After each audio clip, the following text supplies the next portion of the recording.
ഇന്നലെ കണ്ടവനെ ഇന്ന് കാണാത്ത ദുനിയാവാ. നിന്ന നിപ്പിന് മനുഷ്യന്മാര് വീണു മരിക്കുന്ന കാലവാ. പെങ്ങളെ കിട്ടുന്ന അവസരം മുതലാക്ക്.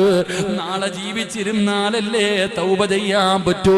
27-ാം രാവിന് നിനക്ക് ആയുസുണ്ടെങ്കിലല്ലേ നിനക്ക് പള്ളിയിൽ പോകാൻ പറ്റൂ. അതുകൊണ്ട് ഇവിടെന്ന് വീടെത്തുമെന്നുറപ്പില്ല. ഈ വഅദ് പറയുന്ന ഞാൻ പടച്ചവനെ ദുആ ചെയ്യാനുണ്ടാകുമോ എന്നെനിക്കുറപ്പില്ലല്ലോ.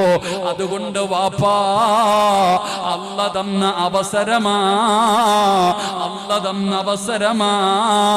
കളയല്ലേ പെങ്ങളെ, കളയല്ലേ ചെറുപ്പക്കാരാ. അതുകൊണ്ട് 21-ാമത്തെ നോമ്പ് പിടിച്ചിരിക്കുന്നവര് അല്ലാഹുവിന്റെ മുമ്പിൽ നട്ടുച്ച സമയമാണ്. പറയേണ്ടത് പറഞ്ഞോ, തൗബ ചെയ്യേണ്ടവര് തൗബ ചെയ്തോ. അല്ലാഹുവേ